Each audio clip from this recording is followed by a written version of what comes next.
আমরা চাই এমন একটা শিক্ষা ব্যবস্থা যেখানে প্রতিকূলতা থাকবে, প্রতিবন্ধকতা থাকবে, প্রকৃতির বিরুদ্ধে রুখে দাঁড়াবে আমাদের শিক্ষার্থীরা। তারা প্রমাণ করবে আগামীর বাংলাদেশের কাণ্ডারি আমাদেরই শিক্ষার্থীরাই, এবং তাদের হাত ধরেই গড়ে উঠবে মাননীয় প্রধানমন্ত্রী যে সমৃদ্ধ এবং স্বনির্ভর বাংলাদেশের রূপকল্প পেয়েছেন সেটি।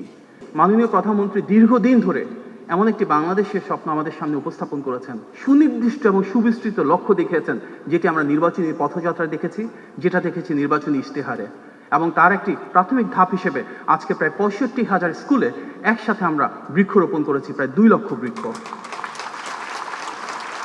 এই বৃক্ষরোপণে সমাপ্ত হবে না, আমাদের শিক্ষার্থীরা স্ব স্কুলে এই বৃক্ষগুলোকে পরিচর্যা করবে।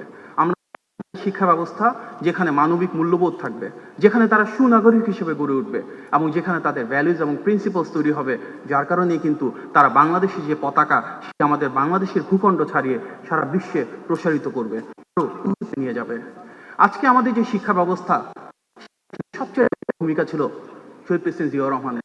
আর আমাদের আজকে যিনি প্রধানমন্ত্রী জনাব তারেক রহমান, তার সুদীর্ঘ রাজনীতিতে তিনি বারবার তৃণমূলে ছুটে গিয়েছেন, বারবার তিনি ছুটে গিয়েছেন প্রান্তিক এলাকায়, এবং নিশ্চিত করতে চেয়েছেন যেখানে হয়তো ভালো রাস্তা নাই, হয়তো ভালো অবকাঠামো নাই, হয়তো ভালো বিল্ডিং নাই, কিন্তু সেখানে অবশ্যই ভালো শিক্ষক থাকতে হবে, অবশ্যই ভালো শিক্ষার্থী থাকতে হবে, অবশ্যই ভালো কারিকুলাম থাকতে হবে। বর্তমানে আমরা আমাদের মাননীয় শিক্ষা মন্ত্রী, মাননীয় প্রাথমিক এবং গণশিক্ষা মন্ত্রণালয়ের প্রতিমন্ত্রী সচিব মহোদয় সহ এখানে আমাদের শিক্ষা মন্ত্রণালয় এবং প্রাথমিক ও গণশিক্ষা মন্ত্রণালয়ের সকলে মিলে সেই শিক্ষা ব্যবস্থায় সুনিশ্চিত করতে চাই।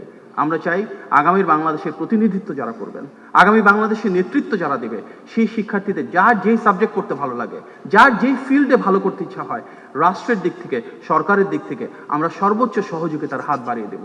আমরা চাই মাননীয় প্রধানমন্ত্রী যে ভিশন রয়েছে তার আলোকে সারা বছর জুড়ে সংস্কৃতি এবং ক্রীড়া মন্ত্রণালয়ের সাথে আমাদের শিক্ষা মন্ত্রণালয়ের সন্নিবেশের মাধ্যমে দেশ জুড়ে প্রতিযোগিতা তৈরি হবে, এবং দেশ জুড়ে সেই প্রতিযোগিতার মাধ্যমে সেরা শিক্ষার্থীরা, মেধাবী শিক্ষার্থীরা তাদের প্রতিভা এবং সৃজনশীলতার মাধ্যমে রাষ্ট্রীয় মূল্যায়ন পাবে।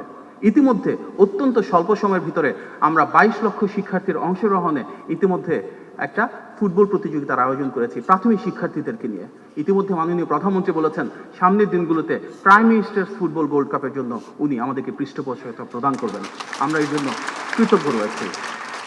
আমরা আজকে দেখেছি এখানে ৬০টি জেলা থেকে সাধারণ শিক্ষার্থীরা যখন বিভিন্ন ধরনের প্রাকৃতিক প্রতিকূলতাকে উপেক্ষা করে ছুটে এসেছে, এই ছোট ছোট শিক্ষার্থীদের মাননীয় প্রধানমন্ত্রীর প্রতি যে আবেগ, যে উচ্ছ্বাস, যে ভালোবাসা, এটি প্রমাণ করে একজন জনগণের নেতা যখন রাষ্ট্র পরিচালনা আসে কিভাবে তিনি দেশের মানুষের ভাগ্যকে বদলে দিতে পারেন।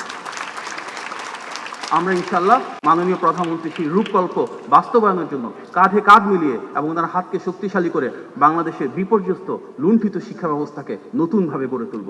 আমরা ইনশাল্লাহ সবাই মিলে বিনির্মাণ করব এমন একটা শিক্ষা ব্যবস্থা যেটি হবে আগামী বাংলাদেশ গড়বার মূল কারিগর।